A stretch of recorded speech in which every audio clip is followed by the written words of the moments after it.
Hello everyone. So guys, इस video में हम डिस्कस करेंगे हमारे टॉप करंट अफेयर 9 से 15 फरवरी के, और इसमें डिटेल एक्सप्लेनेशन होगा। और ये वीडियो मैंने जो है अपने बेस्ट 300 जो हमारा पेड बैच है उसी में से ही हमने ये करंट अफेयर्स लिए हैं।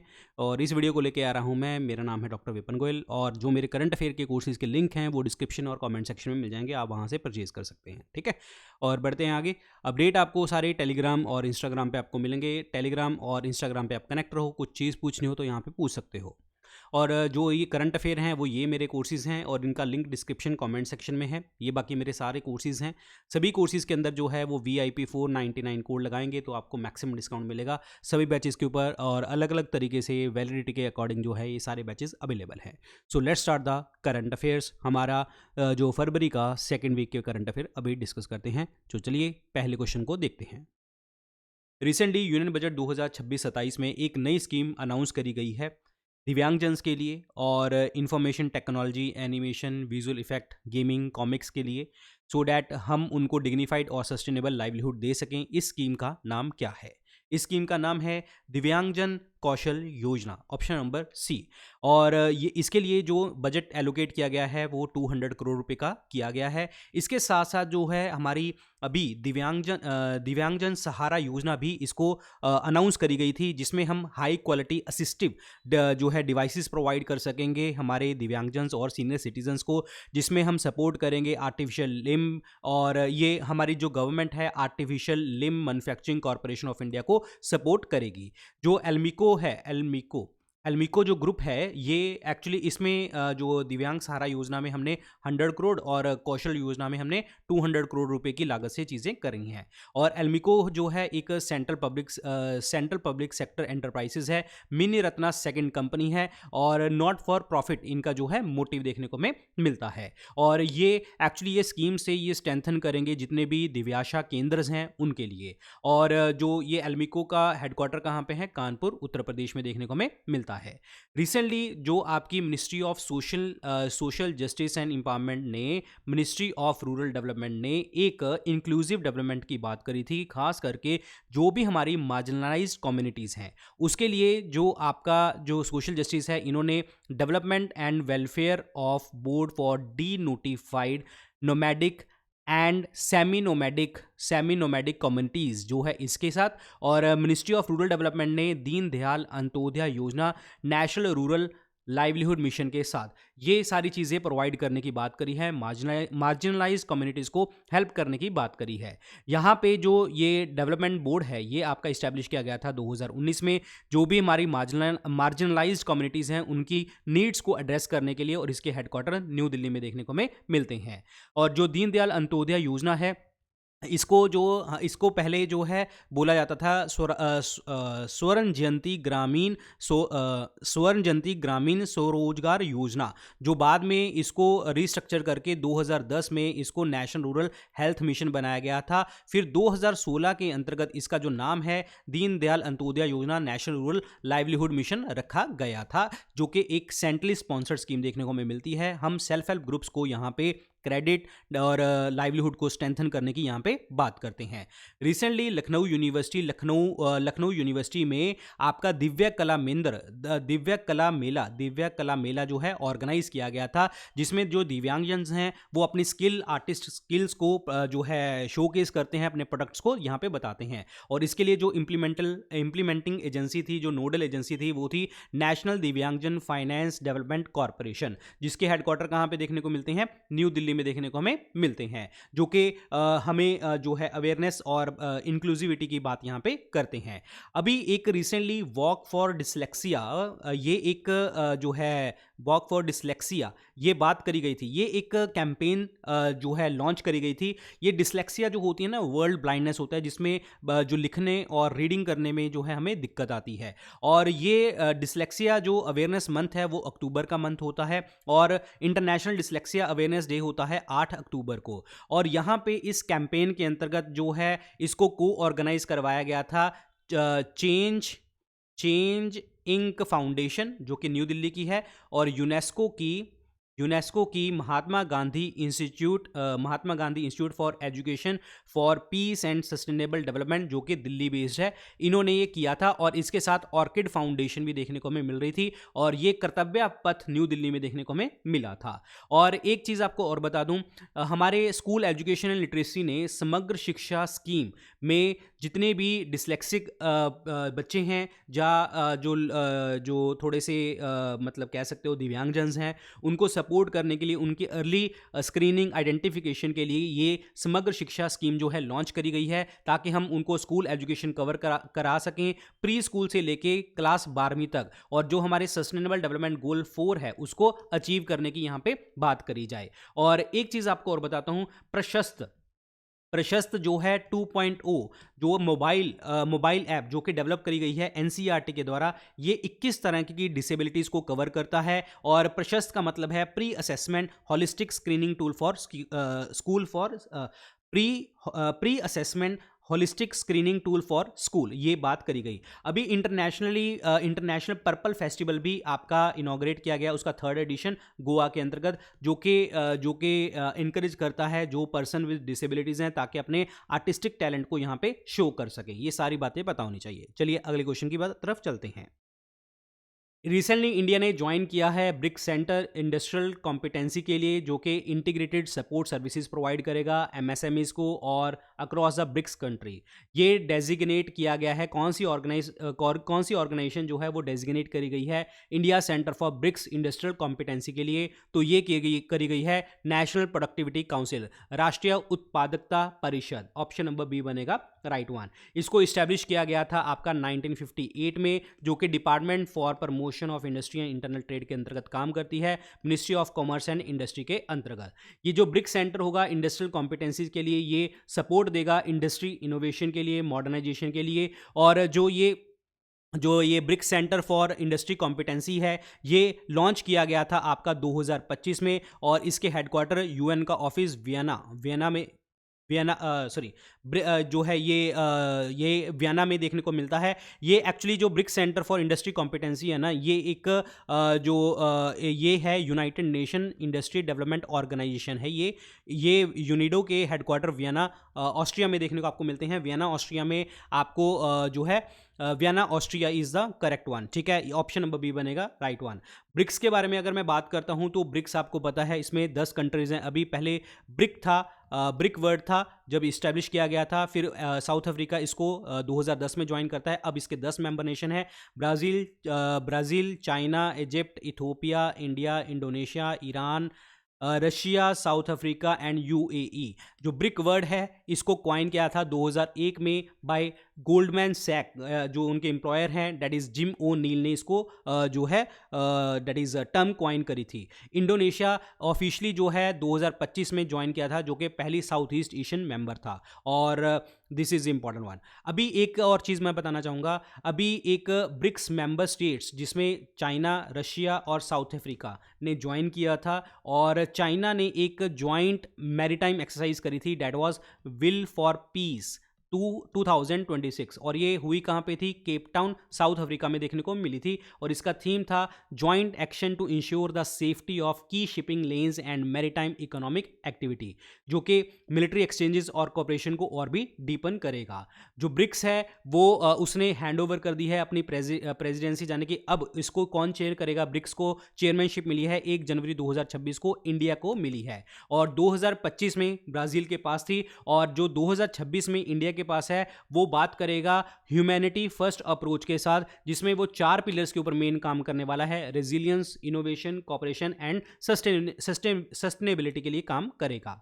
अभी जो है 11वीं ब्रिक्स की इन्वायरमेंटल मिनिस्टर्स की मीटिंग हुई थी ब्राज़ील में, जो कि कलेक्टिव लीडरशिप प्रोवाइड करता है 2030 के क्लाइमेटिक एजेंडा के ऊपर, जिसमें इन्होंने इंडिया ने अर्ज किया है that is Baku to Belem road map की बात करी है और इसमें मोबालाइज करने की बात करी है। 1.3 ट्रिलियन डॉलर की जो है मोबालाइज करने की बात करी है, जो कि क्लाइमेट चेंज के लिए बात करेगा। देखिए ये बाकू टू बेलम क्यों किया गया है, क्योंकि कोप 29 की जो मीटिंग होती है वो आपकी बाकू में होती है, और यहाँ पे कोप 30 की जो मीटिंग होने वाली है वो बेलम में होने वाली है। बाकू कोप 29 में इन्होंने मोबालाइज किया था $300 बिलियन, जो मोबालाइज किए थे 2035 के लिए, जिसमें ये जो है आपके 101.3 ट्रिलियन डॉलर जो है आपके डिमांड किए थे डेवलपिंग नेशंस ने। और कॉप 30 जो है वो कह रहा है कि ग्लोबल टेम्परेचर जो होगा, हम ग्लोबल टेम्परेचर जो होगा वो 1.5 डिग्री सेंटीग्रेड तक लेके आएंगे। और इंडिया ने यहाँ पे बहुत सारी चीज़ों को हाईलाइट भी किया, जिसमें से एक है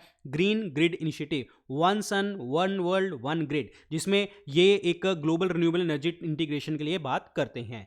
और रिसेंटली यहाँ पे एक चीज़ मैं आपको बता दूं, इंडोनेशिया ने एनडीबी को भी ज्वाइन किया है, that is new development bank, जो कि ब्रिक्स का बैंक है। और एनडीबी जो है ये ब्रिक्स नेशंस का बैंक है, और इसके फाउंडिंग मेंबर है Brazil, Russia, India, China and south Africa, और अभी इंडोनेशिया ने इसको ज्वाइन किया है। रिसेंटली कौन सी अमेरिकन कंपनी वर्ल्ड की जो है ऐसी कंपनी बनी है, वर्ल्ड की फर्स्ट रिटेलर जो 1 ट्रिलियन मार्केट कैपिटलाइजेशन क्लब में जो है घुस चुकी है, और इसका नाम है Walmart. Option number C, Walmart पहुंच चुकी है 1 ट्रिलियन मार्केट कैपिटलाइजेशन क्लब के अंतर्गत। और इसके हेडक्वार्टर्स कहाँ पे हैं, that is Bentonville Arkansas. ठीक है, यहाँ पे ये यूएस में है, और इसको 1962 में बनाया गया था। ये एक फर्स्ट रिटेलर वर्ल्ड के अंतर्गत अमेरिकन कंपनी जो इस फिगर को जिसने छुआ है।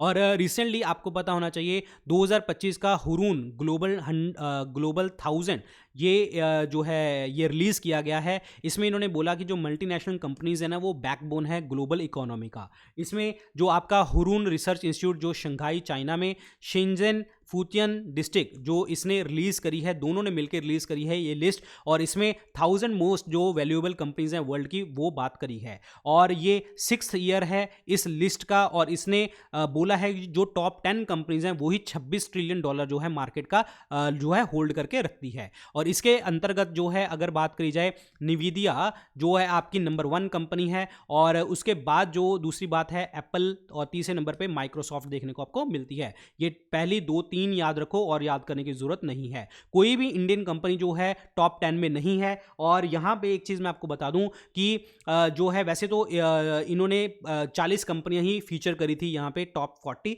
और यहां पे एक चीज और बताना चाहूंगा कि इंडिया की साइड से जो रिलायंस फाउंडेशन इंडस्ट्री है आपकी, वो 74 रैंक गया 2025 के अंतर्गत, और ये -30 स्लॉट के ऊपर गई है, जाने कि ये 30 स्पॉट जो है वो माइनस में चली गई है यहाँ पे। और यूनाइटेड स्टेट्स जो है डोमिनेंस पे देखने को आपको मिला, इसकी 410 कंपनीज ने जो है डोमिनेंस हासिल करी इस लिस्ट में। और चाइना जो है वो दूसरे नंबर पे आता है, 24 कंपनीज हैं यहाँ, 24 कंपनी, और 24 कंपनी और ऐड हुई और टोटल पहुँच जाती हैं 158 कंपनी। और जापान जो है वो आपका 3rd नंबर पे देखने को आपको मिलता है। और जो इंडिया, जर्मनी और यूके जो है वो टाई पोजीशन के ऊपर हैं। इंडिया, जर्मनी एंड यूके ये आपकी 4th पोजीशन के ऊपर देखने को आपको मिलते हैं, जिन्होंने यहाँ पे जो है 40 कंपनीज जो हैं ऐड करी थी इस साल के अंतर्गत। दिस इज इंपॉर्टेंट वन, ये याद रखें, इंपॉर्टेंट क्वेश्चन है यहाँ पे, ठीक है। और एक चीज़ मैं आपको बता दूं कि जो हमारी HDFC बैंक है मुंबई, इसने 15 ट्रिलियन मार्केट कैपिटलाइजेशन जो है वो मार्क को क्रॉस कर लिया, और ये तीसरी इंडियन कंपनी बनी है जिसने इसको अचीव किया है।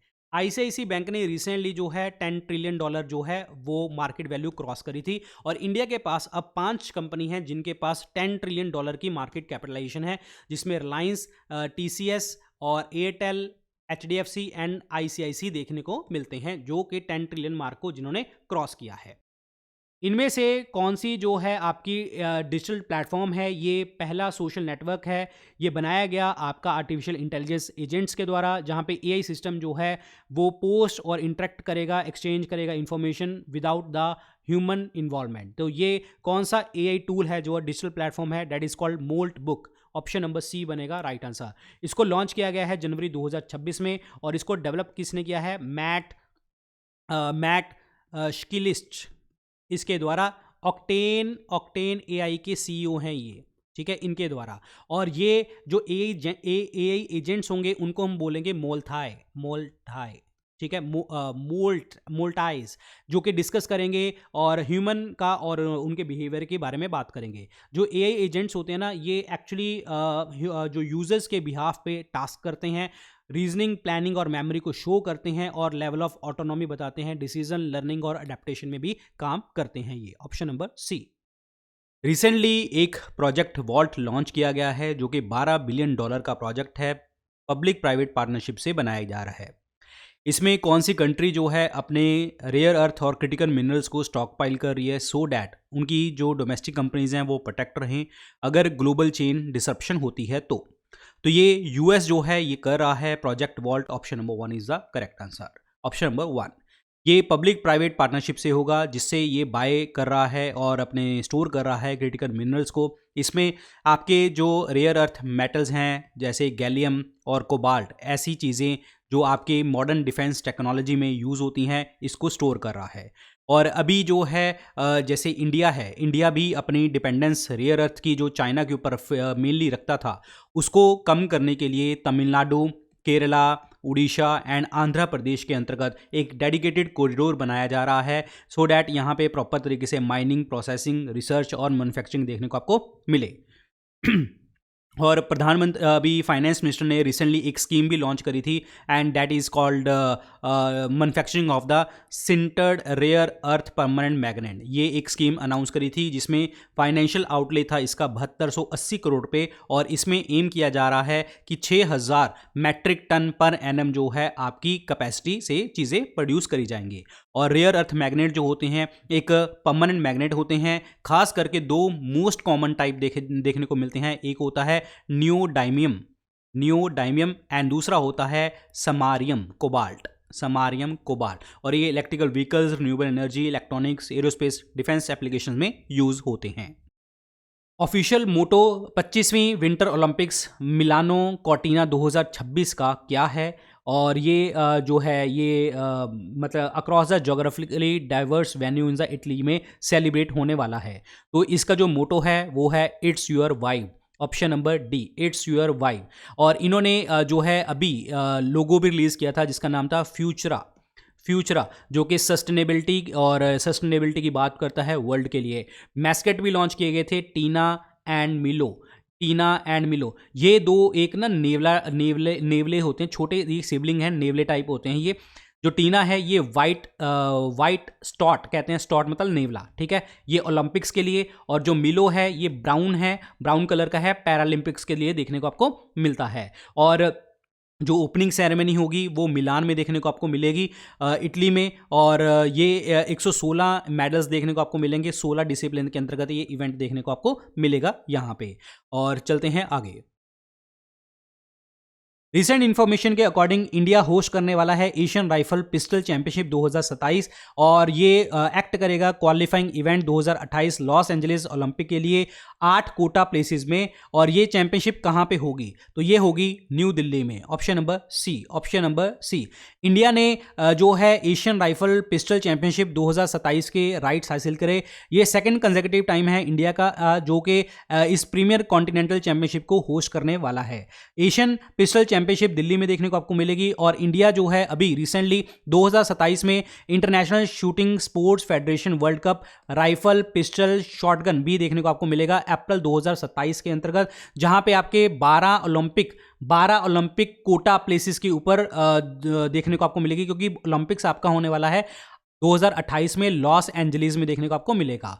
और इंडियन के शूटर जो है अभी ISSF वर्ल्ड कप फाइनल दोहा हुआ था, दोहा कतर में, जहां पे हमने 6 मेडल जीते हैं, 2 गोल्ड, 3 सिल्वर और 1 ब्रॉन्ज जीता है। लास्ट ईयर जो इवेंट था वो दिल्ली में देखने को मिला था, उसमें हमने 4 मेडल जीते थे, 2 सिल्वर और 1 ब्रॉन्ज और बहुत सारे ब्रॉन्जेस देखने को आपको मिले थे। लेकिन हम जो है मतलब 2 सिल्वर एंड 2 ब्रॉन्ज देखने को आपको मिले थे और दिल्ली में हुआ था। और इस साल जो है दोहा में देखने को मिला 6 मेडल जीते हमने, और 6 में 2 गोल्ड, 3 सिल्वर, 1 ब्रॉन्ज जीता। और चाइना जो है वो रैंक नंबर 1 पे देखने को आपको मिला था, उसने 9 मेडल जीते, 4 गोल्ड, 2 सिल्वर, 1 ब्रॉन्ज जीता चाइना ने। ये चीज़ ध्यान रखें, ठीक है।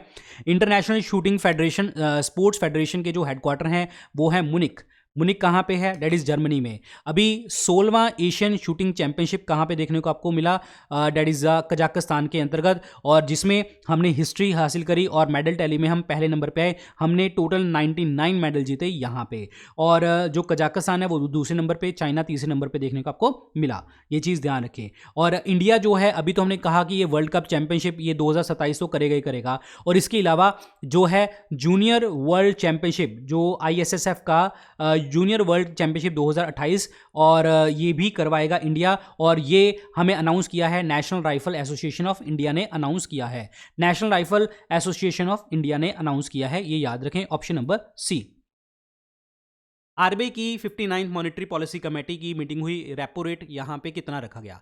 रेपो रेट क्या होता है? जिसमें आरबीआई जो होता है अपने कमर्शियल बैंक्स को जो है कम समय के लिए, शॉर्ट टाइम के लिए, लेस देन 1 ईयर के लिए आपको पैसे देता है, और इसके लिए आपका रेपो रेट था 5.25, ऑप्शन नंबर डी।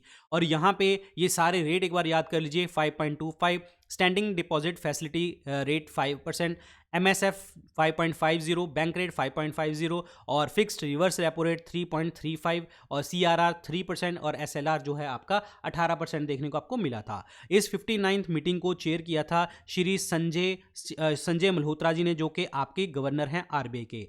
ये मॉनेटरी पॉलिसी कमेटी जो है हर 2 महीने बाद जो है आपकी मीटिंग यहाँ पे करती है। आरबीआई ने अपना जो स्टांस है मॉनेटरी पॉलिसी के लिए वो न्यूट्रल रखा था कि ये रेट्स जो हैं कुछ टाइम के लिए हम लो रखेंगे, सो डैट हमारे देश के अंतर्गत जो है इकोनॉमिक ग्रोथ, एम्प्लॉयमेंट, ये सब चीज़ें देखने को आपको मिले। और इन्होंने बोला कि जो रियल जीडीपी ग्रोथ है वो आपकी रहेगी 7.4 नेक्स्ट फाइनेंशियल ईयर के लिए, और जो जीडीपी ग्रोथ है आपकी प्रोजेक्टेड जो Q1 में है वो रहेगी 6.9%, और उसके Q2 में जो रहेगी वो रहेगी 7% देखने को आपको मिलेगी।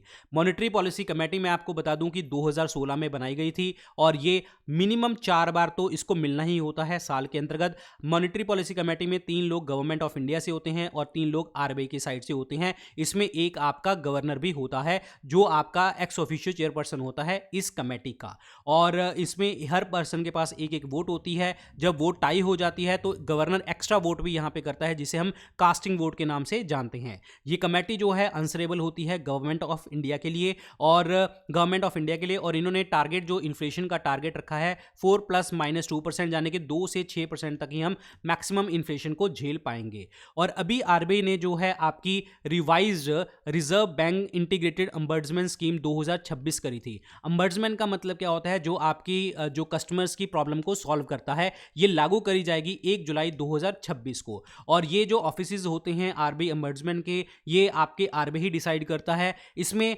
कोई भी अमाउंट की लिमिट जो आप जो है आप यहाँ पे डिस्प्यूट के लिए आरबीआई अम्बर्समेंट को यहाँ पे दे सकते हो, लेकिन आरबीआई के पास जो है वो 30 लाख रुपए की कंपनसेशन देने की पावर होती है। और यहाँ पे आरबीआई जो मतलब इसके अलावा आरबीआई का जो अम्बर्समेंट है वो 3 लाख रुपए एक्स्ट्रा कंपनसेशन प्रोवाइड कर सकता है अगर किसी पर्सन का टाइम, उसको हरासमेंट वगैरह देखने को आपको मिले। और इसमें जो प्रॉब्लम्स होती हैं इन्होंने 30 दिन के अंतर्गत सॉल्व करनी होती हैं। रिसेंटली दिल्ली गवर्नमेंट ने आरबीआई के साथ जो है एक एमओयू साइन किया था कि वो यमुना रिवर को रिजुविनेट करेंगे, वाटर सप्लाई वहाँ पे प्रोवाइड करेंगे, इंफ्रास्ट्रक्चर यहाँ पे बिल्ड किया जाएगा। और आरबीआई ने रिसेंटली जो है 27 करोड़ की मॉनेटरी पेनल्टी दी थी आपके 40 से ज़्यादा बैंक्स को 2025 में, जिसमें सबसे ज़्यादा पेनल्टी लगी थी प्राइवेट सेक्टर बैंक्स को। प्राइवेट सेक्टर बैंक्स में जम्मू कश्मीर बैंक जो है वो सबसे लार्जेस्ट पेनल्टी वाला बैंक देखने को आपको मिला था। चलिए आगे बढ़ते हैं।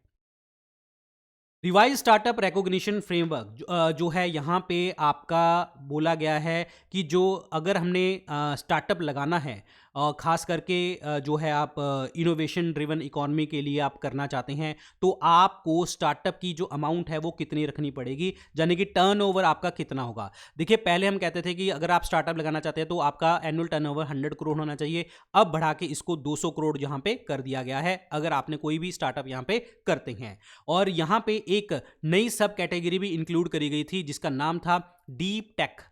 Deep tech startup. Deep tech startup जो है ये सब कैटेगरी है जो कटिंग एज यानी कि एआई वगैरह या टेक्नोलॉजी के माध्यम से यहाँ पे काम करेगी। और इसके लिए जो एलिजिबिलिटी क्राइटेरिया है इसमें बोला कि वो आपकी जो कंपनी है उसकी जो एज लिमिट होनी चाहिए, पहले 10 साल थी, यानी कि कोई कंपनी 10 साल से चल रही है, अब डीप टेक में वही जा सकती हैं जो 20 साल तक जो है आपकी काम कर रही हो। और इसकी टर्नओवर जो होगी वो 300 करोड़ होनी चाहिए डीप टेक के लिए। और नॉर्मल अगर आप स्टार्टअप करना चाहते हैं तो उसके लिए आपको 200 करोड़ चाहिए अभी, ठीक है।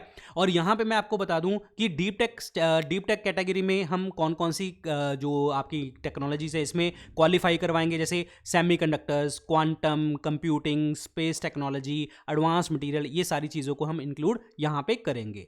और यहाँ पे इन्होंने इनोवेशन ग्रोथ के लिए स्टार्टअप कैटेगरी के अंतर्गत जो है आपकी कोऑपरेटिव एंटिटीज़ को भी इंक्लूड कर लिया है, और कोऑपरेटिव जो एंटिटीज़ है उसको एक्सटेंड कर दिया गया है। और यहाँ पे जो फंड्स का यूज़ है उसको भी रिस्ट्रिक्ट किया गया है कि स्टार्टअप अब जो पहले रियल एस्टेट में या नॉन कोर लैंड में, बिल्डिंग में लोन एडवांसेस जो बिजनेसेस में देते थे ये, तो उसको बार कर दिया गया है कि अब आप ये पैसा फंड यूज़ नहीं कर पाएंगे।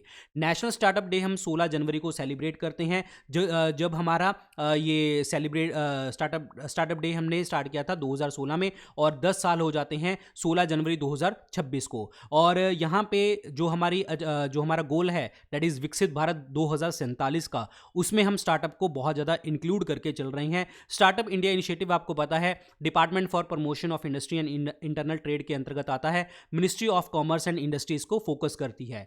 2014 में जो आपकी प्राइवेट कंपनीज थी उनका जो बिजनेस था वो $1 बिलियन देखने को आपको मिल रहा था, लेकिन 2026 की बात करूं, मैं आज की बात करूं, तो इनकी कंबाइंड वैल्यूएशन जो है वो $350 बिलियन से यहां पे क्रॉस कर चुकी है। और रिसेंटली यूनियन बजट 2026-27 में भी इन्होंने बोला कि हम कस्टम ड्यूटी एग्जेम्पशंस करेंगे, खास करके critical minerals, health care input devices, electronic component, और जो है आपके जो department of scientific and industrial research, ऐसे डिपार्टमेंट्स जहां पे आपकी चीज़ें हमारे देश को आगे लेके जाने के लिए हैं। और इसके लिए आपका 1 लाख करोड़ का research development and innovation fund भी आप इसको यूज़ कर पाएंगे, so that across the sector और रीजन आप इनोवेशन को सपोर्ट कर पाएंगे। अब बात यह है कि कौन सी ऑर्गेनाइजेशन, कौन सा प्लेटफॉर्म है जो गवर्नमेंट के स्टार्टअप्स को रिकॉग्नाइज करता है, तो that is called GeM. What is this GeM? That is government e marketplace. और एक चीज़ आपको बता दूं, स्टार्टअप इंडिया के अंतर्गत जो है हमारे मेजर स्कीम्स को फंड करने के लिए कुछ फंड बनाए गए थे, जैसे फंड फॉर स्टार्टअप, जिसमें आपका 10,000 करोड़ रुपए की बनाया गया है, और startup India seed fund scheme, जिसमें 945 करोड़ देखने को आपको मिला है। इसके अलावा जो है क्रेडिट गारंटी स्कीम जो है स्टार्टअप्स के लिए भी लॉन्च करी गई थी। ये मेजर स्कीम्स हैं जो स्टार्टअप इंडिया के अंतर्गत देखने को हमें मिलती हैं। चलिए आगे बढ़ते हैं। रिसेंटली इंडिया ने जो है छठा आईसीसी अंडर 19 वर्ल्ड कप जीता। ये जो टूर्नामेंट है इसको होस्ट कौन कर रहा था? इसको होस्ट कर रहे थे Zimbabwe and Namibia, option number C. और ये 6th टाइम ये इन्होंने टाइटल जीता। वैभव सूर्यवंशी जो हैं वो प्लेयर ऑफ द मैच और प्लेयर ऑफ द सीरीज देखने को आपको मिले, और ये आपका वर्ल्ड कप का 16वां एडिशन देखने को आपको मिल रहा था। और ये जो आपका अंडर 19 वर्ल्ड कप होता है ये हर 2 साल बाद देखने को आपको मिलता है। आईसीसी के हेडक्वार्टर दुबई यूएई में देखने को आपको मिलते हैं। इस जो है इसमें आपको बता दूं, इसमें एक जो आपकी टीम है तंजानिया जो है इस बार जो है पहली टीम, मतलब फर्स्ट टाइम उसने डेब्यू किया था। और जापान रिटर्न्स ये दूसरी टीम है, मतलब इन्होंने लास्ट एडिशन 2020 में खेला था और अब जाके 2026 में देखने को आपको मिला। तो तंजानिया जो है आपकी अभी डेब्यू सेशन था इसका। और अभी रिसेंटली जो है आपका हुंडई मोटर कंपनी जो सियोल साउथ अफ्रीका की है, ये एक प्रीमियर पार्टनर बनी है आपके world cup man and women tournaments के लिए 2026-27 के लिए। 2027 का जो आपका मैन वर्ल्ड कप होने वाला है वो आपका 4 सालों बाद होता है, आपको बता दूं कि, और ये आपका 14th एडिशन देखने को मिलेगा। और ये इसका जो वेन्यू है साउथ अफ्रीका, जिम्बाब्वे और नामीबिया में देखने को आपको मिलेगा। और जो अभी रिसेंटली जो है आपको बता दूं इंडियन डेफ क्रिकेट एसोसिएशन और बीसीसीआई ने, जो हमारा board of control for cricket in India है, इन्होंने 4th एडिशन करवाया test national cricket championship for deaf, और ये कहाँ पे हुआ था? कोलकाता के अंतर्गत देखने को आपको मिला था। और अभी इस साल जो है आईसीसी का जो पहली बार first time international cricket council जिन्होंने जो है women one day international world cup title जो है जीता, और ये इन्होंने हराया किसको था? विमेन टूर्नामेंट जो विमेन क्रिकेट टीम है उन्होंने हराया था साउथ अफ्रीका को, और ये मैच हुआ था D Y Patil sports academy Navi Mumbai Maharashtra में। और जो ये विमेन वर्ल्ड कप था इसका 13th एडिशन था। इंडिया और श्रीलंका इसको होस्ट कर रहे थे, और ऑफिशियल एंथम था ब्रिंग इट होम, जो कि परफॉर्म किया था श्रेया घोषाल ने। शेफाली वर्मा जो है player of the match award जीती थी। Deepti Sharma player of the tournament award जीती थी। और 2026 का जो T20 वर्ल्ड कप है वो आपका T20 वर्ल्ड कप है, ये होस्ट किया जा रहा है इंग्लैंड के द्वारा। और टूर्नामेंट जो होगा इसमें 12 टीम देखने को मिलेंगी। न्यूजीलैंड जो है वो आपका डिफेंडिंग चैंपियन था T20 वर्ल्ड कप में। सारे पॉइंट्स याद रखना। चलते हैं आगे। 4th एडिशन हुआ था विमेन प्रीमियर लीग का। इसमें किसने ये सेकंड बार टाइटल जीता और दिल्ली कैपिटल्स को हराया? तो रॉयल चैलेंजर बेंगलुरु ने ये जीता। Option number A is the right one. और ये 4th एडिशन था, और ये जो टूर्नामेंट हुआ था ये मुंबई महाराष्ट्र और बड़ोदरा गुजरात में देखने को आपको मिला था। ये रॉयल चैलेंजर जो बेंगलुरु है ये second time women premiere league में दूसरा सेशन जीती हैं। इससे पहले मुंबई इंडियंस भी ये जीती थी। ये आपको पिक्चर्स देख रहे होंगे, यहाँ पे आप देख लीजिए। 2023 मुंबई इंडियन, 2024 रॉयल बेंगलुरु, 25 फिर मुंबई, और 26 फिर बेंगलुरु जो है ये टाइटल जीती थी। और इसमें 5 टीमें देखने को आपको मिलती हैं। 5 टीमें आपको देखने को आपको मिली थी, और प्लीज़ इसके एक बार देख लेना। वैसे आपको मैं बता दूं यहाँ पे most valuable player of the season Sophie Devine, और विनिंग टीम तो आपको पता ही है। ऑरेंज कैप थी स्मृति मंदाना, और पर्पल कैप थी सोफी डिवाइन के पास। और उसके बाद इमर्जिंग प्लेयर याद कर लीजिए नंदनी शर्मा, दैट्स इट, ठीक है। और फाइनल मैच में प्लेयर ऑफ द मैच कौन थी? स्मृति मंदाना जी। चलिए आगे बढ़ते हैं। अभी एक रिपोर्ट आई है इलेक्ट्रिसिटी 2026, जिसमें ग्लोबल पावर जो है उनकी डिमांड बढ़ती चली जा रही है, और एनुअली 3.6 बढ़ती चली जाएगी 26 से 30 तक, और ये पहुंच जाएगी 1100 टेरावाट आवर पर ईयर, और ये 50% हाई हो जाएगी लास्ट डेकेड से। इस रिपोर्ट को रिलीज़ किसने किया है? इस रिपोर्ट को रिलीज़ किया है इंटरनेशनल एनर्जी एजेंसी ने। इंटरनेशनल एनर्जी एजेंसी जिसके हेडक्वार्टर कहाँ पे हैं? वियना में देखने को मिलते हैं, वियना ऑस्ट्रिया।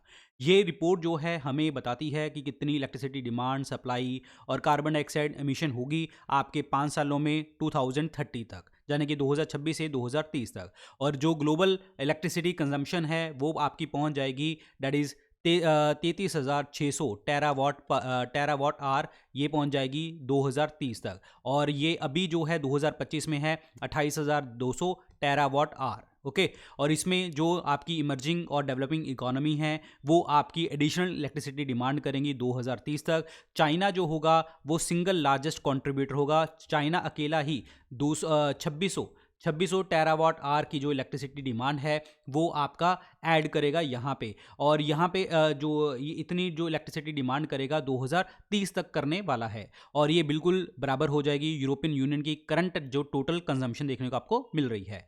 अगर मैं इंडिया के कॉन्टेक्स्ट में बात करूँ तो इंडिया की जो इलेक्ट्रिसिटी डिमांड है वो हर साल 6.4% जो है आपकी बढ़ती चली जा रही है। ये 2030 तक आपको देखने को मिलेगी। इसका मतलब अगले 5 सालों में इंडिया जो है एक्सपेक्ट करेगा 570 टेरावाट आवर की जो इलेक्ट्रिसिटी है वो एक्सपेक्ट करेगा। इंडस्ट्री जो होगा, इंडस्ट्री आपकी डिमांड कर रही है सबसे ज़्यादा, और हाउस होल्ड और सर्विस सेक्टर जो हैं वो आपकी कंजम्पशन के लिए जो है लार्जेस्ट एब्सोल्यूट इंक्रीज जो है कंजम्पशन का हाउस होल्ड और सर्विस सेक्टर में देखने को आपको मिलेगा। और यहाँ पे अगर हम बात करें, अभी रिसेंटली आपको पता है नेशनल इलेक्ट्रिसिटी पॉलिसी आपकी रिलीज़ करी गई थी मिनिस्ट्री ऑफ पावर के द्वारा, और पावर के द्वारा इस पॉलिसी के अंतर्गत हमने बात करी थी पर कैपिटा इलेक्ट्रिसिटी कंजम्पशन जो होगी वो 2000 किलोवाट आवर हो जाएगी 2030 तक, और 4000 किलोवाट आवर हो जाएगी 2047 तक। ये पर कैपिटा यानी कि एक व्यक्ति इतनी इलेक्ट्रिसिटी कंजम्पशन करेगा। और यहाँ पे अगर मैं बात करूँ अभी जो है आपकी वर्ल्ड एनर्जी आउटलुक 2025 की रिपोर्ट के अकॉर्डिंग इंडिया जो है वो 50% अपनी जो मतलब एनर्जी ले रहा है वो ग्रिड कनेक्टेड पावर कैपेसिटी से ले रहा है। और ये जो इंटरनेशनल एनर्जी एजेंसी है ये बोल रही है कि जो आपकी इंडिया है वो अकेला लार्जेस्ट सोर्स होगा डिमांड ग्रोथ का, एनर्जी डिमांड ग्रोथ का। और 2035 तक ये सबसे ज़्यादा डिमांड जो है इंडिया करने वाला है। और इंडिया जो है ग्लोबल ऑयल डिमांड ग्रोथ कर रहा है, और उसके बाद इलेक्ट्रिसिटी, देन कोल, देन उसके बाद नेचुरल गैस डिमांड कर रहा है। सबसे ज़्यादा तो आपको पता ही है कि इंडिया जो है ऑयल सबसे डिमांड करता है, ठीक है। फिर उसके बाद electricity and coal demand, electricity and coal, ठीक है। और थर्ड नंबर पे आ जाता है आपका नेचुरल गैस। तो ये डिमांड करता रहता है इंडिया बार बार। ओके, अभी इंडिया ने जो है इथेनॉल ब्लेंडिंग करी थी, आपकी इथेनॉल ब्लेंडिंग जो कि 20% करी थी, और वो अचीव कर ली थी उन्होंने 2025 तक कि 20% के अंतर्गत, गैसोलीन के अंतर्गत ये इथेनॉल ब्लेंडिंग देखने को आपको मिली है। तो इंपॉर्टेंट था। रिसेंटली अबू धाबी मास्टर 2026, जिन्हें हम open master games Abu Dhabi 2026 कहते हैं, ये किस कारण जो है ये जानने को मिली। देखिए इसमें जो है ये एक मल्टी स्पोर्ट इवेंट है, जिसमें जो 30 और 30 प्लस वाले जो लोग होंगे वो पार्टिसिपेट कर सकेंगे। ये ओपन है सबके लिए, और ये एक पहला major event multi sport game है जो वेस्ट एशिया में होने वाला है। ऑप्शन नंबर बी बनेगा right answer. West Asia, Abu Dhabi, that is UAE में देखने को आपको मिलेगा। और ये जायड स्पोर्ट सिटी स्टेडियम है वहाँ पे। और ये जो गेम्स होगी यहाँ पे 38 डिसिप्लिन्स में देखने को आपको मिलेंगी। विमेन ओनली कैटेगरी के अंतर्गत खास करके athletics, volleyball, basketball, padel, 7A side football, ये हमें चीज़ें देखने को आपको मिल रही हैं। Option number B. अभी रिसेंटली अबू धाबी के अंतर्गत वर्ल्ड गवर्नमेंट समिट हुआ था, और वहाँ पे उसका थीम था शेपिंग फ्यूचर इन्वायरमेंट, कैसे हमारी जो पब्लिक पॉलिसी है वो रीशेप करी जाएगी इनोवेशन, सस्टेनेबिलिटी और टेक्नोलॉजी के माध्यम से। ये वर्ल्ड गवर्नमेंट समिट जो है वो हर साल हो रहा है 2013 से। अभी सेंट्रल बैंक ऑफ यूएई ने कंट्री का अपना यूएस बैक्ड स्टेबल कॉइन जो है वो रिलीज किया है, जो कि आपका क्रिप्टो करेंसी डिजाइन है, जो आम जो है आप नॉर्मल यूज कर पाएंगे आप यूएई के अंतर्गत। अभी जो राष्ट्रपति हैं यूएई के, दैट इज शेख मोहम्मद बिन जायद अल नहान, वो आए थे भारत देश में, और उन्होंने इंडिया यूएई की कॉम्प्रिहेंसिव स्ट्रेटेजिक पार्टनरशिप के ऊपर बात करी। और उन्होंने बोला कि जो 2024-25 में हमारा बायलेटरल ट्रेड है वो $100 बिलियन था, वो हम $200 बिलियन तक लेके जाएंगे 2032 तक। और इन्होंने बोला कि हम स्पेशल इन्वेस्टमेंट रीजन बनाएंगे धोलेरा गुजरात के अंतर्गत, और यहाँ पे ये इस्टेब्लिश करेंगे डीपी वर्ल्ड, पहला अबू धाबी बैंक ब्रांचेस कहाँ पे, गिफ्ट सिटी गुजरात के अंतर्गत। 10 साल का जो है इन्होंने एलएनजी सप्लाई एग्रीमेंट साइन किया हिंदुस्तान पेट्रोलियम कॉर्पोरेशन लिमिटेड और एडनॉक गैस ने ये आपका एग्रीमेंट साइन किया। एडनॉक गैस अबू धाबी और ये हिंदुस्तान पेट्रोलियम भारत के लिए, ठीक है। और इसमें ये जो है 0.5 मिलियन टन जो है हर साल आपकी एलएनजी जो है वो ट्रांसफर किया करेंगे। ये स्टार्ट होगी 2028 से। और यूएई का डिसीजन है कि वो आपको जो है नेशनल मैरीटाइम हेरिटेज कॉम्प्लेक्स जो लोथल में है उसके लिए आपको आर्टिफैक्ट्स भी प्रोवाइड करेंगे। House of India Abu Dhabi में बनाया जाएगा। आईआईटी दिल्ली और Indian institute of management Ahmedabad जो है उनके कैंपसेस यूएई के अंतर्गत ओपन किए जाएंगे। ये सारे पॉइंट्स याद रखना। Recently IIT Madras research park ने अनाउंस किया 1000 करोड़ का IITM unicorn frontier fund I, जो सपोर्ट करेगा 25 IP led engineering intensive startups को, जैसे रोबोटिक्स, स्पेस टेक, सेमीकंडक्टर। ये जो किसकी पार्टनरशिप के साथ जो है, ये वेंचर कैपिटल फर्म के साथ जो है ये एग्रीमेंट साइन किया है। तो आईआईटी मद्रास रिसर्च पार्क ने यूनिकॉर्न इंडिया वेंचर्स के साथ जो है ये एग्रीमेंट साइन किया है। Option number A. Unicorn India ventures जो है वो मुंबई बेस्ड ऑर्गेनाइजेशन है। इन्होंने फंड जो है आपका बेस फंड जो है आपका 600 करोड़ रखा, लेकिन इसके साथ जो है ग्रीन शू ऑप्शन जो है 400 करोड़ का रखा। देखिए ग्रीन शू ऑप्शन क्या होता है कि जिसमें एक क्लॉज होता है आईपीओ अंडरराइटिंग में कि अगर जो लोग ज़्यादा डिमांड करते हैं आपके शेयर्स की, तो आपको एक्स्ट्रा 15% मोर शेयर्स जो है आपको इशू करने पड़ेंगे। तो उसके लिए 400 करोड़ रुपए इन्होंने ग्रीन शू में देखने को आपको मिलेगा। और ये इसकी जो चेक साइज होगा वो 5 से 10 करोड़ रुपए की रेंज भी देखने को आपको मिलेगा। और ये एक्सपेक्ट कर रहे हैं कि 25 से 30 स्टार्टअप जो हैं वो वहाँ पे ये इन्वेस्ट करेंगे आने वाले टाइम में। Option number A. अभी रिसेंटली ना आपको बता दूं, सिटी ऑफ केयर कॉन्फ्रेंस भी हुई थी IIT Madras research park Chennai Tamil Nadu के अंतर्गत, और इसको करवाया था university of Toronto India foundation and IIT Madras school of sustainability ने करवाया था, जो कि क्लाइमेट के लिए, सस्टेनेबल अर्बन डेवलपमेंट के लिए बात करता है। अभी परम शक्ति, ये हमारा 3.1 पैटाफ्लॉप परम रुद्रा सुपर कंप्यूटिंग सिस्टम जो है, ये भी आपका आईआईटी मद्रास में देखने को आपको मिलेगा। और यहाँ पे कॉर्पोरेट रिसर्च सेंटर भी आपका आईआईटी रिसर्च पार्क चेन्नई में देखने को आपको मिलेगा, जिसमें आईआईटी मद्रास और कोरोमंडल इंटरनेशनल लिमिटेड जो है मिलके काम करेंगे। रिसेंटली लॉन्च सेल्फ रिलायंस इन पल्सेस मिशन के अंतर्गत जो मैक्सिमम गवर्नमेंट सब्सिडी आपको प्रोवाइड कर रही है हर पल्स मिल को, जिसमें अगर वो सेट करते हैं 1000 पल्स मिल्स अक्रॉस इंडिया, और जिसमें हम लोकल प्रोसेसिंग को, वैल्यू एडिशन को, एम्प्लॉयमेंट को बढ़ाएंगे, तो हर पल्स मिल को कितनी सब्सिडी यहाँ पे देखने को मिलेगी? ये मिलेगी 25 लाख रुपए। देखो, ये सब्सिडी हम क्यों प्रोवाइड कर रहे हैं? सो डैट हमारा जो देश है वो सेल्फ रिलायंट हो जाए, आत्मनिर्भर हो जाए। और ये जो है ये अनाउंस करी गई है, ये अनाउंस कहाँ पे करी गई थी? अमलाहा। ये अमलाहा कहाँ पे है? मध्य प्रदेश के अंतर्गत देखने को आपको मिलता है। और जब सेल्फ रिलायंस हो जाएंगे तो ऑब्वियसली बात है, ये फोकस करेंगे आपके क्लस्टर बेस्ड प्रोडक्शन मॉडल को, और 25 लाख की सब्सिडी रिसर्च फार्मर लिंकेज को, जिससे साइंटिफिक तरीके से क्रॉप वेराइटीज को इंप्रूव किया जाए। ये बात की गई है यहाँ पे। अभी रिसेंटली यूनियन बजट 2026-27 के अंतर्गत जो फाइनेंस मिनिस्टर हैं, उन्होंने प्रपोज किया था भारत विस्तार टूल। ये भारत विस्तार टूल जो है, ये एग्रीकल्चर के लिए देखने को आपको मिलता था। भारत विस्तार का मतलब क्या है? That is virtually integrated system to access agriculture resources, जो कि एक मल्टीलिंगुअल एआई टूल है, जिसमें जितने भी हमारे एग्रीकल्चर स्टैक पोर्टल्स हैं उसको हम इंटीग्रेट करेंगे, और Indian council of agriculture research जो है यहाँ पे एग्रीकल्चर प्रैक्टिसेस करवाएगा एआई सिस्टम के साथ मिलके। देखो, एग्री स्टैक मैंने आपको पहले भी बताया था कि एक फार्मर सेंट्रिक जो है आपका डिसेंट्रलाइज वे में एक मीडियम बना दिया गया है, जिससे आपको सर्विसेज जो फास्टर एफिशिएंट तरीके से इजीली, और जितनी भी स्कीम्स हैं वो फार्मर्स को जल्दी से जल्दी मिलेंगी। और इन्होंने एक फार्मर्स की आईडी भी लॉन्च करी है, जो बिल्कुल आधार कार्ड जैसी है, और ये है किसान की पहचान। और वैसे नेशनल फार्मर्स डे हम सेलिब्रेट कब करते हैं? 23 दिसंबर को करते हैं, जिस दिन प्राइम मिनिस्टर चौधरी चरण सिंह जी की बर्थ एनिवर्सरी देखने को आपको मिलती है। अभी जो है Indian council of agriculture research ने मिले थे national institute of agriculture technology Argentina के साथ, और इन्होंने वर्क प्लान जो है साइन किया है 2025-27 के लिए। और अभी 6 इंटरनेशनल एग्रोनॉमी कांग्रेस देखने को आपको मिली थी आपकी न्यू दिल्ली के अंतर्गत। और अभी 2 दिन का नेशनल एग्रीकल्चर कॉन्फ्रेंस राबी अभियान 2025 का, ये आपका पूसा इंस्टीट्यूट न्यू दिल्ली में देखने को आपको मिला, जिसका थीम था 1 नेशन 1 एग्रीकल्चर 1 टीम की बात करी थी यहाँ पे। अकॉर्डिंग टू 2025 के top countries and reasons for lead ranking outside the US state for 2025, India जो है कौन सी पोजीशन के ऊपर आया है? और उसने अचीव किया है 16.11 million gross square metres of LEED certified space across 611 project. कहने का मतलब ये है, इंडिया का रैंक बताना है आपको, ठीक है? इंडिया का रैंक इसमें देखने को मिला है सेकंड, ऑप्शन नंबर ए।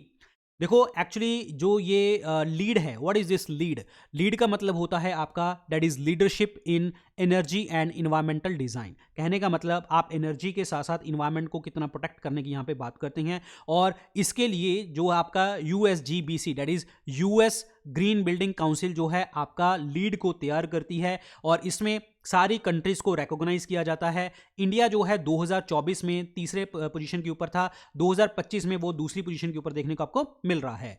देखो, चाइना ने इस चीज़ को टॉप किया है। ये जो यूएस ग्रीन बिल्डिंग काउंसिल के हेडक्वार्टर हैं वो आपको वाशिंगटन में देखने को आपको मिलते हैं। ये चीज़ ध्यान रखें। देखिए, एक चीज़ ध्यान रखनी है, चाइना ने टॉप किया है, इंडिया दूसरे नंबर पे है, लेकिन जो ग्लोबल लीडर है that is US global leader है लीड एडॉप्शन में। इसमें लीड को अडॉप्ट करने के लिए, जो एनर्जी एंड इन्वायरमेंट के एडॉप्शन करने के लिए जो यूएस है वो टॉप पे है। लेकिन यहां पे इन्होंने क्या बताया था कि यहां पे जो outside the US for 2025, outside the US, तो इंडिया दूसरे नंबर पे है और चाइना पहले नंबर पे देखने को आपको मिल रहा है, ये चीज ध्यान रखना, ठीक है। अदरवाइज यूएस नंबर 1 पे है, लेकिन outside US China number 1 and India number 2 पे देखने को आपको मिलता है। और लीड क्या है, जैसे मैंने आपको बताया, leadership in energy and environmental design, ये एक रेटिंग सिस्टम है जो आपकी इन्वायरमेंटल परफॉर्मेंस, सस्टेनेबल फीचर्स को इवेल्युएट करता है बिल्डिंग्स के लिए। और इसको इस्टेब्लिश किया गया था ग्रीन बिल्डिंग सर्टिफिकेशन इंस्टीट्यूट के द्वारा जनवरी 2008 में, जनवरी 2008 में, ये चीज ध्यान रखें। रिसेंटली किसने लॉन्च किया जेली AIIP, जो कि एक national web based interactive portal है जिसमें जेलीफिश एग्रीगेशन को रिपोर्ट और विजुलाइज किया जाएगा, और जो भी स्वामिंग और जितने भी स्टैंडरिंग इवेंट्स हैं along the Indian coast with geo spatial mapping and first aid guidance. कहने का मतलब, इसने जेली AIIP को लॉन्च किया, एक वेब पोर्टल है ये, और इसमें आपको जो है इंडियन कोस्ट को जियो स्पेशल मैपिंग और फर्स्ट एड गाइडेंस यहाँ पे मिलेगी। एंड ये है Indian national centre for ocean informatic service, option number B. और इन्होंने एक्चुअली 3 जो है इन ओशन के लिए सर्विसेज लॉन्च करी हैं। एक तो जेली AIIP लॉन्च किया है, ठीक है। इसके अलावा समुद्रा 2.0 मोबाइल ऐप लॉन्च करी है, और एक सिवास को लॉन्च किया है। देखो, जेली ऐप का मतलब क्या है, जेली AIIP का मतलब क्या है, jellyfish aggregation information interactive portal, जिसमें इंडियन कोस्ट को जो जियो स्पेशल मैपिंग, हॉटस्पॉट एनालिसिस और ये मल्टीलिंगुअल जो है फर्स्ट एड गाइडेंस आपको मिलेगी। जो समुद्रा 2.0 है, ये एक अपग्रेडेड मल्टीलिंगुअल एडवाइजरी प्लेटफॉर्म है जो आपको अर्ली वार्निंग्स प्रोवाइड करेगा, खास करके फिशरमैन्स और मैरीटाइम यूजर्स को। जो सिवास है, ये क्या है, this is swell surge inundation vulnerability advisory system, जो कि एक coastal inundation early warning service है, जो आपको एडवांस जो है आपको अलर्ट्स प्रोवाइड करेगा फ्लडिंग इवेंट्स के लिए। देखो, इनक्वाइस जो है आपका, that is Indian national centre for ocean information service, ये एक ऑटोमेटेड बॉडी है, 1999 में बनी थी, मिनिस्ट्री ऑफ अर्थ साइंसेज के अंतर्गत देखने को आपको मिलती है, जिसके हेडक्वार्टर हैदराबाद तेलंगाना में देखने को मिलते हैं। ये सारी चीज़ें जो हैं ओशन के regarding information advisory services society, industry, government agencies के लिए ये प्रोवाइड करती है। अभी रिसेंटली जो है इंडियन साइंटिस्ट ने ऑटोमेटिक वेदर स्टेशन जो यूज़ करेंगे 3D प्रिंटिंग टेक्नोलॉजी को, ये बात करी है, और ये इसका पहला बैच जो है इंस्टॉल किया जाएगा दिल्ली में। और ये जो इनिशिएटिव है, ये पार्ट है जो गवर्नमेंट ऑफ इंडिया का मिशन मौसम है, उसके अंतर्गत। मिशन मौसम जो है, ये 2000 करोड़ रुपए का एक प्रोग्राम है जिसमें इंडिया के वेदर ऑब्जर्वेशन या फॉरकास्ट कैपेबिलिटी को बढ़ाने की यहाँ पे बात करी गई है। और इसको इंप्लीमेंट करने वाली है that is IMD, India meteorological department, and that is national centre for medium range weather forecasting, Indian institute of tropical meteorology. ये मिशन मौसम जो है, ये भी अर्थ साइंसेज के अंतर्गत काम करता है, मिनिस्ट्री ऑफ अर्थ साइंसेज के अंतर्गत, और इनको इंप्लीमेंट करने वाली अथॉरिटीज मैंने आपको बता दी है। और इंडिया जो है जल्दी ही अपने 100 सुनामी रेडी विलेजेस को जो है करेगा, और ये रिकॉग्निशन प्रोग्राम, ये बात करी गई है। इंडिया जो है पहली कंट्री है जहाँ पे बहुत सारे गांव इस रीजन में जो है 100 सुनामी रेडी विलेजेस देखने को आपको मिलेंगे। ये सर्टिफिकेशन जो है आपका, दैट इज यूनेस्को का इंटर गवर्नमेंटल ओशेनोग्राफिक कमीशन जो है, इनको ये प्रोवाइड करेगा ये सर्टिफिकेशन, ये चीज़ ध्यान रखें, इंपॉर्टेंट है। अच्छा, जो इनक्वाइस है, that is Indian national centre for ocean information services, ये जो है आपके जो सुनामी रेडी विलेजेस की रिकॉग्निशन आपको प्रोवाइड कर रहा है, ये 4 साल के लिए आपको रिकॉग्निशन मिलेगी, ये चीज़ ध्यान रखना, 4 साल के लिए रिकॉग्निशन मिलेगी यहाँ पे। रिसेंटली इंडिया ने लॉन्च किया है वर्ल्ड का पहला doctor led AI powered health care system, जो कि 24 घंटे 7 दिन रिमोट मेडिकल मॉनिटरिंग करेगा पेशेंट्स की, होम्स की, खास करके सीनियर सिटीजन्स और हाई रिस्क पेशेंट्स की। तो ये कौन सा AI powered health care system है, तो वो है I live connect, option number 1, I live connect. ये ट्रैक करेगा जितने भी वाइटल पैरामीटर्स हैं, जो कि आपके ECG, heart rate, respiratory rate, oxygen saturation and all, ये सब चीज़ों की बात करेगा।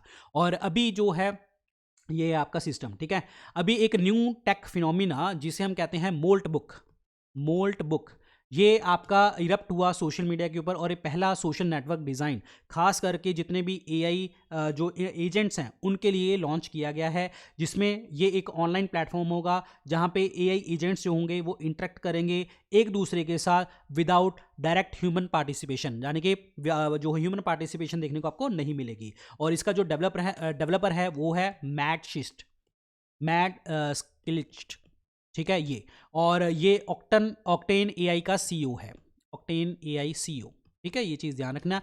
और अभी गूगल डीप माइंड ने एक एआई इनोवेशन किया था that is called alpha genome, जो कि प्रिडिक्ट करेगा डीएनए म्यूटेशन का बिहेवियर, और ये हमें जितने भी न्यूरो डीजेनरेटिव डिजीजेज हैं उनको स्टडी करवाने में मदद करेगा। This is important one. Recently ministry of electronics and information technology ने कोलैबोरेशन करी है all India society for electronics and computer technology. That means यहाँ पे इलेक्ट्रॉनिक्स और कंप्यूटर टेक्नोलॉजी के साथ हमारी चीज़ें क्या जुड़ी हुई हैं, एआई के साथ, ठीक है। और इसको जो हमने जो है कोलैबोरेशन करा है ये नेशनल एआई लिटरेसी प्रोग्राम युवा एआई फॉर ऑल के लिए किया है। तो अब क्वेश्चन ये है कि इन्होंने कौन सी mobile artificial intelligence awareness initiative launch किया है, तो that is initiative is Kaushal Rath, option number B. देखो कौशल मतलब क्या होता है, स्किल, तो इसका मतलब क्या है, एआई के अंदर हमने स्किल प्रोवाइड करवानी है, लोगों को एम्प्लॉयड करवाना है। जो डिजिटल डिवाइड है हमारा students, youth, educators, learners, semi urban और अनडिजर्व रीजन्स में, उनको ब्रिज करना है यहाँ पे। और ये जो कौशल रथ है ये फुल्ली मोबाइल कंप्यूटर लैब देखने को आपको मोबाइल कंप्यूटर लैब देखने को आपको मिलती है, जिसमें internet system, audio visual tool और जो भी स्ट्रक्चर्ड ट्रेनिंग मॉड्यूल्स देखने को आपको मिलेंगे। और यहाँ पे जो है ये ट्रैवल करेंगे school, colleges, industrial training institutes में, कम्युनिटी स्पेस में, सो डैट इनको एक्सपोजर मिलेगा एआई और जनरेटिव एआई टूल्स के साथ। और कौशल रथ जो है आपका फ्लैग ऑफ कहाँ से किया गया था, इंडिया गेट न्यू दिल्ली से किया गया था, जो कि आपका एक्ट करेगा मोबाइल अवेयरनेस सेंटर, और ये ट्रैवल करेगा अक्रॉस दिल्ली एनसीआर। और यहाँ पे प्रॉपर तरीके से यहाँ पे शोकेस किया जाएगा जो एआई यूज़ केसेस हैं स्टूडेंट्स के, जनरल पब्लिक के लिए, और ये मोमेंटम आपका क्रिएट करेगा इंडिया एआई इम्पैक्ट समिट 2026 के लिए। और इसमें आपको मैं बता दूं 4 घंटे का 4 आवर्स का जो है सेल्फ पेस्ड प्रोग्राम है, जिसमें कॉम्प्रिहेंसिव 6 मॉड्यूल्स देखने को आपको मिलते हैं, जिसमें जीरो कोडिंग, जिसमें नेशनल इंपैक्ट क्या पड़ेगा, सर्टिफिकेशन आपको प्रोवाइड करी जाएगी। और आपको पता है जो इंडिया का एआई समिट आपका 2026 का है वो 16 से 20 फरवरी के बीच में भारत मंडपम न्यू दिल्ली में देखने को आपको मिलेगा। और ये वर्ल्ड की पहली एआई समिट है जो ग्लोबल साउथ में देखने को आपको मिल रही है। अगर मैं युवा एआई फॉर ऑल की बात करता हूँ, जैसे हमने बात किया था कि इसको जो है वो माइटी लॉन्च कर रही है, that is ministry of electronics and information technology. और इसको किस मिशन के अंतर्गत, इंडिया एआई मिशन के अंतर्गत जो है युवा एआई फॉर ऑल को लॉन्च किया जा रहा है, जिसमें हम फ्री कोर्सेज प्रोवाइड करेंगे आर्टिफिशियल इंटेलिजेंस के लिए, इंडियंस को, खास करके यूथ को। और यहाँ पे ये अवेलेबल रहेगा फ्री ऑफ कॉस्ट। और जितने भी लीडिंग लर्निंग प्लेटफॉर्म हैं जैसे फ्यूचर स्किल्स प्राइम, आई गोट, कर्मयोगी, एडटेक पोर्टल्स के ऊपर यहाँ पे सारी चीज़ें देखने को आपको मिलेंगी। 100% फ्री है, गवर्नमेंट ऑफ इंडिया का सर्टिफिकेट आपको मिलेगा लर्नर्स को, और एआई पावर्ड नेशन हम बनने की तरफ जा रहे हैं। अगर मैं आपसे बात करूँ जहाँ पे all India society for electronics and computer technology की, देखो इसको 1985 में बनाया गया था, और इसमें कंप्यूटर एजुकेशन हमने प्रोवाइड करनी थी रूरल और सेमी अर्बन मासिस में। इसको इस्टेब्लिश किया था संतोष चौबे जी ने, और इसकी लोकेशन कहाँ पे है, भोपाल मध्य प्रदेश देखने को आपको मिलती है। जो इंडिया एआई मिशन है जिसके अंतर्गत हमने जो है 10,372 करोड़ रुपए जो है दिए हैं, इसमें गवर्नमेंट जो है आपका उनका क्लियर विजन है कि देश को एआई अडॉप्शन में हमने आगे लेके जाना है। और इंडिया एआई मिशन को अप्रूव कब किया गया था, मार्च 2024 में किया गया था, मार्च 2024 में, जिसमें आपकी जो फंडिंग है मेनली जो आपके India AI compute, data set, future skills, innovation, startup, trusted AI, इन चीज़ों के ऊपर यहाँ पे बात करी गई है। और ये मिशन जो है इंप्लीमेंट कौन करवाएगा, that is India AI independent business division, India AI independent business division, जो कि डिजिटल इंडिया कॉरपोरेशन के अंतर्गत काम करती है, डिजिटल इंडिया कॉरपोरेशन के साथ काम करती है। अभी आपने देखा होगा अभी जो है STQC लैब ऑटोमेशन पोर्टल यानी कि सत्या लॉन्च किया गया था। ये STQC सत्या है क्या, व्हाट इज दिस, क्या है ये? ठीक है, ये एक आपका लैब ऑटोमेशन पोर्टल है, standardisation testing and quality certification, जिसमें ये एक डिजिटल इनिशिएटिव है माइटी के अंतर्गत, जिसमें हम सिटीजन सेंट्रिक डिजिटल गवर्नेंस करेंगे, पब्लिक सर्विस डिलीवरी को इंप्रूव करेंगे। अभी माइटी ने जो है परम शक्ति जो कि इंडिजीनियसली बनाया गया हमारा सुपर कंप्यूटर है 3.1 पेटाफ्लॉप का, ये हमने कहाँ पे डाला है? IIT मद्रास में। इसको डेवलप और डिज़ाइन किसने किया था? CDEC ने किया था। और आपको पता है आपका नेशनल सुपर कंप्यूटिंग मिशन के अंतर्गत देखने को आपको मिलता है। ये सुपर कंप्यूटिंग मिशन जो है हमारा 2015 में हमने लॉन्च किया था department of science and technology and mighty के अंतर्गत। और इसको इंप्लीमेंट करने वाला अथॉरिटी कौन है? CDEC पुणे, वही जो centre for development of advance computing Pune देखने को आपको मिलती है। और इसके लिए जो नेशनल सुपर कंप्यूटिंग मिशन के लिए आपके 5 डेडिकेटेड ट्रेनिंग सेंटर बनाए गए थे, पुणे महाराष्ट्र, खड़गपुर वेस्ट बंगाल, चेन्नई तमिलनाडु, पलक्कड़ केरला एंड गोवा। ये 5 जगह जो है ट्रेनिंग सेंटर आपके बनाए गए हैं। अभी रिसेंटली जो है IIT पटना बिहार में हमारा पहला परम रुद्र सुपर कंप्यूटर जो है वो लगा है बिहार के अंतर्गत। और माइटी ने बोला है कि हम 34 सुपर कंप्यूटर्स बनाएंगे जिसकी कंबाइंड पावर होगी 35 पेटाफ्लॉप, जो कि नेशनल सुपर कंप्यूटिंग मिशन के अंतर्गत देखने को आपको मिलेगी। अभी प्राइम मिनिस्टर मोदी ने जो है 2019 में एक परम शिवाय जो है एक जो है सुपर कंप्यूटर जो है लॉन्च किया था नेशनल सुपर कंप्यूटिंग मिशन के अंतर्गत BHU वाराणसी के अंतर्गत। और 2022 में प्रधानमंत्री मोदी ने 2022 में गवर्नमेंट ऑफ इंडिया ने एक इनिशिएटिव लिया, दैट इज़ प्रोजेक्ट एरावत। ये हमने डिस्कस भी करते हैं क्वेश्चंस में, ठीक है। That is project Airavat. ये एरावत क्या है? That is AI research analytics and knowledge assimilation platform, जिसमें AI रिसर्च एनालिटिक्स वगैरह सारी चीज़ें आपको देखने को मिलेंगी। So these are very important facts जो एक दूसरे के साथ लगे हुए हैं यहाँ पे। Recently released network readiness index 2025, India का रैंक आपको बताना है क्या है इसमें। देखो, इसमें हम नेटवर्क रेडीनेस इंडेक्स में हम AI गवर्नेंस ग्लोबल कॉन्टेक्स्ट में बात करते हैं, AI के लिए क्या पॉलिसीज़ हैं, रेगुलेटरी अप्रोचेस हैं, उसके लिए बात करते हैं। तो इंडिया का रैंक इसमें 45 देखने को आपको मिला था, ऑप्शन नंबर बी। यहाँ पे जो है AI गवर्नेंस की यहाँ पे प्रॉपर तरीके से बात होती है। और इसमें टेक्नोलॉजी, पीपल, गवर्नेंस, इम्पैक्ट, इन सब की यहाँ पे बात होती है। टेक्नोलॉजी एक्सेसिबल है, content, people, individual, businessman, government सब मिलके क्या काम कर रहे हैं, गवर्नेंस कैसी है, इम्पैक्ट क्या है, इन 4 चीज़ों के ऊपर जो है वो मेन फोकस किया जाता है यहाँ पे, इन 4 चीज़ों के ऊपर। और इसमें टोटल 53 इंडिकेटर्स यहाँ पे देखने को मिलते हैं। 127 देशों की इकॉनमी इसमें यहाँ पे हमने इसको तैयार किया था। और इसके अंतर्गत जो है ये रिपोर्ट जो है आपकी प्रिपेयर करी जाती है, that is by the Portulans institute, जो आपका एक non profit research and educational institute है वाशिंगटन DC में। 2024 का जो एडिशन था वो आपका पब्लिश किया गया था अमेजॉन वेब सर्विस और ब्राज़ीलियन की नेशनल कॉन्फेडरेशन ऑफ इंडस्ट्री के द्वारा। ब्राज़ील की नेशनल कॉन्फेडरेशन ऑफ इंडस्ट्री के द्वारा 2024 का ये डेटा प्रेजेंट किया गया था। और इसमें जो US है वो नंबर 1 पे है, फिनलैंड नंबर 2, सिंगापुर नंबर 3 पे देखने को आपको मिलता है। टॉप 3 कंट्रीज बाय रीजन, जो रीजन के अंतर्गत अगर मैं बात करूं यहाँ पे अफ्रीका में मॉरिशस, अरब स्टेट्स में UAE, एशिया और पैसिफिक में आपका सिंगापुर, और यहाँ पे यूरोप में फिनलैंड, अमेरिका में USA, डेट्स इट, ठीक है। ये चीज़ याद रखनी है। और बॉटम रैंकिंग अगर हम 127 की बात करें, that was Burundi and 126 is Mauritania, ठीक है। तो ये यार सारे पॉइंट्स आप एक बार अच्छे से पढ़ लेना। देखो, अभी जो ये इंडेक्स की बात आई है, ठीक है, ये जो इंडेक्स की बात करते हैं, ये NRI इंडेक्स की बात करते हैं। इसको जो इनिशियली लॉन्च किया गया था वो 2002 में लॉन्च किया गया था वर्ल्ड इकोनॉमिक फोरम में। और इसको जो है एक्चुअली जो NRI है इसको रीडिज़ाइन किया गया था सबसे जो देखो 2002 में हुआ, और इसको रीडिज़ाइन किया गया 2019 में, जो इनके फाउंडर और को एडिटर हैं सुमित्रा दत्ता और ब्रूनो लैनविन के द्वारा इनको रीडिज़ाइन यहाँ पे किया गया। 2024 के अंतर्गत हमने जो है हमारा 6th एडिशन देखने को आपको मिला था। अभी हमने बात की कि ये रिपोर्ट जो है ये पोर्टुलन इंस्टीट्यूट जो है ये प्रोवाइड करता है, और ये इसको बनाया गया था 2019 में, और ये एक वाशिंगटन DC में देखने को आपको मिलती है। देखो, इंडिया का रैंक जो है आपका फर्स्ट देखने को आपको मिला है। इसमें फर्स्ट रैंक किस में देखने को मिला है? AI साइंटिफिक पब्लिकेशन में, AI टैलेंट कंसंट्रेशन में, आईसीटी सर्विस एक्सपोर्ट्स में। और इंडिया का रैंक सेकंड जो है आपका लोअर मिडिल इनकम कंट्रीज के अंतर्गत आता है, क्योंकि सेकंड इसलिए क्योंकि पहला आता है आपका वियतनाम का, लोअर मिडिल इनकम कंट्रीज के कॉन्टेक्स्ट में। ये सारे पॉइंट्स बच्चे याद रखना। ओके, नेक्स्ट, इनमें से कौन सी कंट्री है जिसने किम्बरले प्रोसेस 2026 की चेयरमैनशिप को देखा है और ग्लोबल डायमंड गवर्नेंस के लिए? तो इसमें जो चेयर कर रहे हैं तो that was India. Option number C, India. Kimberley process देखो डायमंड के लिए है ये, इसको इंडिया को सिलेक्ट किया गया है 1 जनवरी 2026 को। ये देखने को आपको मिल गया था कि इनकी चेयरमैनशिप यहाँ पे आ गई है, और इससे पहले जो है यूएई इसको संभाल रहा था। इंडियन गवर्नमेंट और जो आपके gem and jewellers export promotion council है, इसके लिए नोडल एजेंसी है किम्बरले प्रोसेस की इंडिया के अंतर्गत।